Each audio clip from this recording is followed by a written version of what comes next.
ခဏပြောင်းလဲနေတဲ့ trend တွေဒါမှမဟုတ်ဗီဒီယိုထဲမှာဝတ်တွေပြည့်ရှိပေမဲ့ဝတ်စရာမရှိဘူးလို့ခန်းစားနေရပါသလား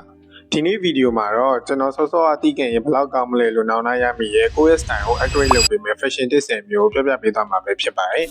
ပထမဆုံးနဲ့အခြေခံကြဆုံးချက်ကတော့ကိုယ့်ရဲ့ measurement ကိုတိကျသိထားဖို့ပါပဲအဝတ်စားဝယ်တဲ့အခါငါက M size ဆိုတော့ M size ဝယ်လိုက်မယ်ဆိုတာမျိုးကလုံးဝမှားပါတယ်ဘာလို့လဲဆိုတော့ brand တစ်ခုနဲ့တစ်ခုက size ချက်တွေကမတူကြလို့ပါ fashion လောကမှာစကားပုံတစ်ခုရှိပါတယ် clothes don't make the fit you do အဝတ်စားအသင်ကိုကြည့်ကောင်းအောင်လုပ်ပေးတာမဟုတ်ပါဘူးအသင်ကိုပေါ်မှာအဲ့ဒီအဝတ်စားက fit ဖြစ်နေမှသာကြည့်ကောင်းမှာပါဒါကြောင့်အချို့ဆိုင်တော့ဗီဒီယိုတစ်ချောင်းဝယ်ပြီးကိုယ့်ရဲ့ရင်ဘတ်ပခုံခါနဲ့အရှိကိုအတိအကျတိုင်းတာမှတ်သားထားပါအထူးသဖြင့် online ကနေအင်ဂျီတွေပေါင်းပြီးမှာတဲ့အခါဆိုင်ကပေးရဲ့ site ချက်နဲ့ကိုယ်တိုင်းတာချက်ကိုသေချာတိုက်စစ်ပြီးမှဝယ်ပါ site လက်ဖက်မှုရှိတာဟာအဝတ်စားကောင်းမှုထက်ပိုရေးကြီးပါတယ်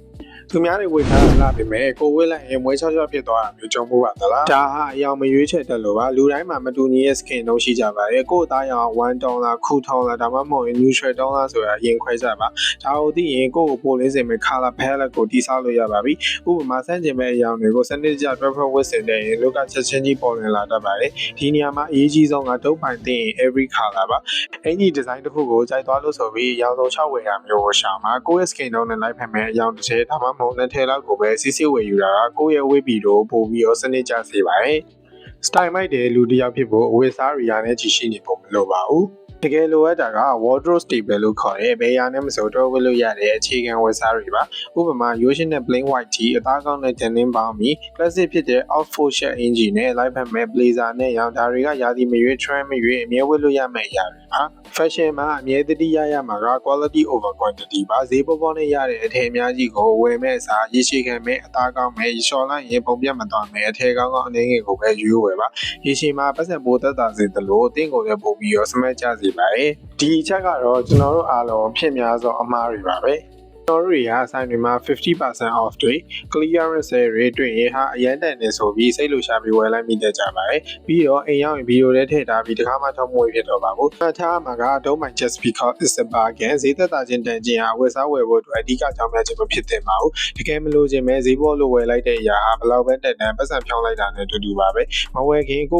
မေးပါဒါကိုပုံမှန်ဈေးဆိုရင်တော့ငါဝယ်မလားလို့အဖြေကမဝယ်ဘူးဆိုရင်လက်ချောင်လိုက်ပါတော့ဘယ်လောက်ပဲနောက်ဆုံးပေါ် trend ဖြစ်ဘယ်လောက်ပဲဈေးကြီးကိုယ်တိုင်ဝေးရတာတက်တော့တာမရှိရင်ဥပမာအရန်ချက်နေရအရန်ပွားနေရနေရထိုင်ရခက်နေရမျိုးဆိုရင်လုံးဝမဝယ်ပါနဲ့ fashion ရဲ့အသက်က coffee ရမှာဝတ်ထားတဲ့ဝတ်စားပေါ်ကိုယ်တိုင်တက်တော့တာမဖြစ်ရင်စိတ်မလွတ်လပ်တဲ့အတွက်အမူအရာတွေပါပုံပြက်ပြီးယုံကြည်မှုပြောင်းဆုံးစေပါတယ်တင်းရဲ့ fashion ကတင်ကိုယ်တိုင်နေရထိုင်ရလွတ်လပ်ပေါ်ပါစေပြီးကိုကောင်းဆုံးခြေအနေမှာရှိနေတယ်လို့ခံစားရစေရပါမယ် fashion magazine နဲ့ပုံနေ social media ပေါ်က influencer တွေဝတ်ပြတဲ့ကုန်အင်ဂျီရှည်ကြီးတွေစူးဝတ်ဆောင်တွေကိုကြည့်ပြီးတော့အားကျမိပါပါဒါပေမဲ့လက်တွေ့ဘဝနဲ့ကိုက်ညီဖို့လိုပါတယ်အသင်ကနေ့စဉ်ဆိုင်ငယ်စီးရတဲ့လူဒါမှမဟုတ်ရင်လှုပ်လှုပ်ရှားရှားသွားလာရတဲ့သူတွေဆိုရင်အဲ့ဒီလိုဝတ်ဆောင်တွေကသင် lifestyle နဲ့လုံးဝအဆင်မပြေပါဘူးဒါကြောင့် do dress for your lifestyle ကိုယ့်ရဲ့နေ့စဉ်လူနေမှုပုံစံကိုယ့်လိုကိုယ့်ဝါသနာနဲ့ကိုက်ညီမဲ့ fashion ကိုပဲပုံဖော်ပါရုံးသမားဆိုရင် business casual အပြင်ခီးသွားတာကြရင် modern utility ဒါမှမဟုတ် street wear ပုံစံမျိုးကိုယ့်ဘဝနဲ့တကယ် asset တဲ့ fashion ကသာသင်ကိုအဆင့်မှန်ဆုံးနဲ့အလိုက်ဖက်ဆုံးဖြစ်စေမှာပါအဝတ်စားတွေကိုရောပြီးပုံထားတာကအဝတ်စားစိုးစို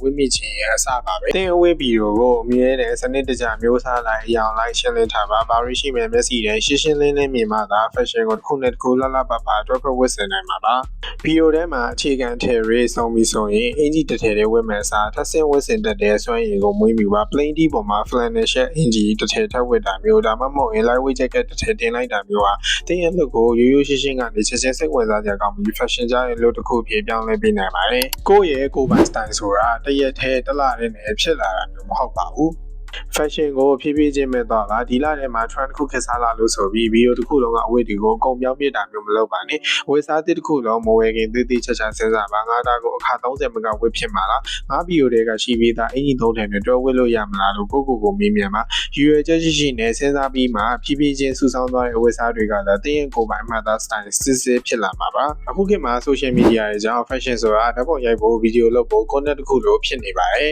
fashion ဆိုတာသူများတွေကိုပြဖို့ ကြွားဖို့ဒါမှမဟုတ်လိုက်ရဖို့ဝင်နေရတဲ့အရာမဟုတ်ပါဘူးကိုယ့်ရဲ့နေ့စဉ်ဘဝရှင်သန်မှုတွေဖြစ်ရပါမယ်ပြီးတော့ perfect ဖြစ်နေတဲ့ခန္ဓာကိုယ်ရဲ့ fashion တွေနောက်ပဲလိုက်မနေပါနဲ့လူတိုင်းမှာခန္ဓာကိုယ်အားနည်းချက်အားသာချက်ကိုစီရှိကြပါတယ်ကိုယ့်ရဲ့ခန္ဓာကိုယ်ချိုးစားတွေကိုလက်ခံပြီးဒီပေါ်မှာယုံကြည်မှုရှိရှိနဲ့ဝယ်စားနဲ့ဘယ်လိုကပါလုပ်မလဲဆိုတာကိုလေ့လာပါလူတွေရဲ့စိတ်ဝင်စားမှုဆိုတာဟာတယောက်နဲ့တယောက်ချက်ချင်းမတူသလိုအခြေအနေနဲ့နေရာဒေသပုံမူတည်ပြီးအမြဲတမ်းပြောင်းလဲနေတတ်တာမျိုးပါဒါကြောင့်လူတိုင်းကြိုက်လက်ဝဲဖို့တဲ့ကိုယ့်ကိုယ်ယုံကြည်မှုရှိရှိဝတ်ဆင်ထားတာကသာအသင့်ကိုထားကြဆုံးနဲ့စမတ်ကြဆုံးဖြစ်စေမှာပါနောက်ဆုံးချက်ကတော့ fashion ကိုအလေးနဲ့ကြီးသဘောမထားပဲပြုံပြုံရွှွှဲစမ်းသပ်ကြည့်ဖို့ပါပဲ fashion ဆိုတာသတ်မှတ်ထားတဲ့အစီအမင်းမောင်တွေထဲမှာပဲအမြဲပိတ်မိနေရမယ့်အရာမဟုတ်ပါဘူးငါကတော့ဒီ style တစ်ခုတည်းကိုပဲဝေးရမယ်ဆိုပြီးကိုယ်တိုင်ကန့်သတ်မထားပါနဲ့တခါတလေတမန်ရိုးကြမဟုတ်တာတွေကိုတွက်ဖက်စမ်းသပ်ကြည့်ပါမဝင့်မရင်လည်းရေးမကြည့်ပါဘူးအဓိကတော့ fashion ကတစ်စင်တဲ့ရဲ့စိတ်ခံစားမှုတဲ့ရဲ့ identity ကိုလွတ်လွတ်လပ်လပ်ဖော်ပြရင်ကိုယ်တိုင်ပျော်ရွှင်နေဖို့ပဲဖြစ်ပါတယ်။နင်းမြဝေပေးခဲ့တဲ့အချက်စစ်ချက်ကအသင်အတွက်နည်းနည်းလောက်ဖြစ်ဖြစ်အကျိုးရှိမယ်လို့မျှော်လင့်ပါတယ်။နောက်ဗီဒီယိုကြမှာပြန်တွေ့ပါမယ်။